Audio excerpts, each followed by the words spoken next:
అయినా కూడా తెలంగాణ రాష్ట్రం నుంచి కొంతమంది నేతలు, మీకు సంబంధించిన నేతలు కేవలం 1000 కోట్ల కాంట్రాక్ట్ వర్కులు జగన్మోహన్ రెడ్డి ఇవ్వలేదు కాబట్టి ఇప్పుడు ఆయన మీద అపవాదాలు మోపుతున్నారు. వైఎస్ ఎమ్మెల్యే గారు పదే ప్రెస్ మీట్లు పెడుతున్నారు. దీనిపైన మీ కామెంట్ చేయండి. ఇలా మాట్లాడే వాళ్ళు జగన్మోహన్ రెడ్డి గారు పడేసే కుక్క బిస్కెట్లకి ఆశపడేవాళ్ళు. ముందు నా గురించి మాట్లాడకముందు మీకెంత డబ్బులు అందుతున్నాయో ముందు అదొకసారి ఆలోచన చేయండి, ప్రజల ముందు పెట్టండి.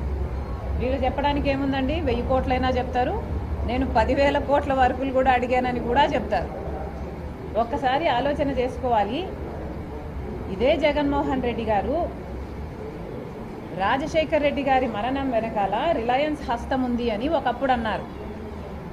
అందరూ నమ్మారు. ఎంతోమంది రాజశేఖర రెడ్డి అభిమానులు రిలయన్స్ సంస్థల మీద దాడులు చేసి కేసులలో కూడా ఇరుక్కున్నారు. ఆ తర్వాత జగన్మోహన్ రెడ్డి గారు వాళ్ళ అవసరం తీరిపోయాక ముఖ్యమంత్రి అయిన తర్వాత అదే రిలయన్స్ సంస్థకి ఎంపీ పదవికి, వాళ్ళకి చెందిన మనిషికి ఎంపీ పదవి కూడా ఇచ్చారు. మరి మీరా అండి మాట్లాడేది?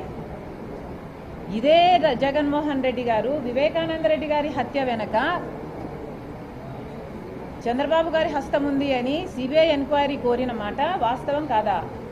జగన్మోహన్ రెడ్డి గారు ముఖ్యమంత్రి అయిన తర్వాత సిబిఐ ఎంక్వైరీ వద్దు అన్న మాట కూడా వాస్తవం కాదా? అంటే మీరు ముందు చెప్పిన మాట అబద్ధమని మీరే నిరూపించుకున్నారు. ఎందుకంటే చంద్రబాబు నాయుడు హస్తం నిజంగానే ఉంటే you would welcome the CBI enquiry.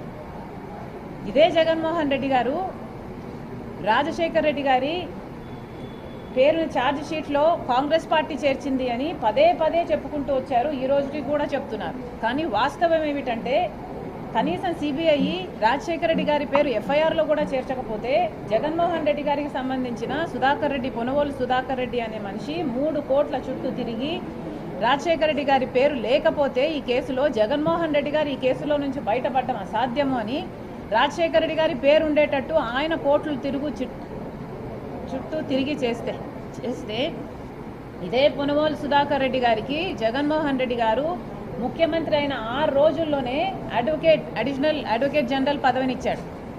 ఎవరైనా తండ్రి పేరుని సిబిఐ ఛార్జ్షీట్లో చేరిస్తే అంత పదవి ఇస్తారండి? జగన్మోహన్ రెడ్డి గారు చెప్పారు కాబట్టే, ఆయన చేశారు కాబట్టే ఈయన పదవి ఇవ్వడం జరిగింది. ఎంత దారుణం కాకపోతే కన్న తండ్రి పేరునే సిబిఐ ఛార్జ్షీట్లో పెట్టేటట్టు చేస్తారు జగన్మోహన్ రెడ్డి గారు. ఇది నీచమైన రాజకీయాలు కాకపోతే ఏమిటి? నేను 1000 కోట్లు తీసుకున్నాను అడిగాను అని మీరు అంటున్నారే, రుజువు ఉందా? మీరు రుజువు చేయండి. ఈరోజు నేను రాజకీయాలు మానేసి వెళ్ళిపోతా. నేను ఒక పైసా సాయం అడగలేదు. వీళ్ళు ఎప్పుడు ఏది ఎట్లా అవసరం ఉంటే ఆ మాట మాట్లాడడం వీళ్ళ అలవాటు. వీళ్ళు ఊసరు వల్లీలు. వీళ్ళకి అవసరమైతే అమ్మ తల్లి పాదయాత్ర చెయ్యి అని అడుగుతారు. వీళ్ళకి అవసరం లేకపోతే నువ్వు అసలు రాజశేఖర రెడ్డి బిడ్డవే కాదు అన్నట్టు విజయమ్మను కూడా అవమానిస్తారు. ఏది పడితే అది మాట్లాడతారు. వీళ్ళ మాటలకి ఎవరండి లెక్క పెట్టాల్సింది? Please ignore it.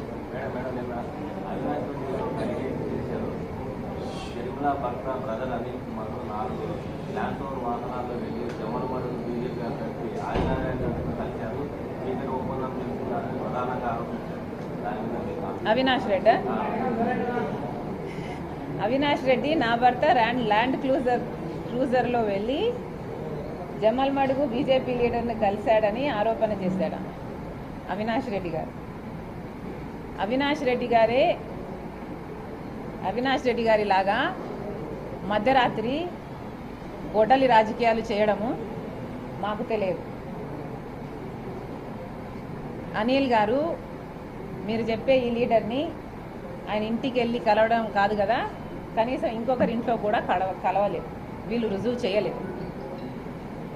ఓకే అమ్మా. ఒక్క నిమిషం.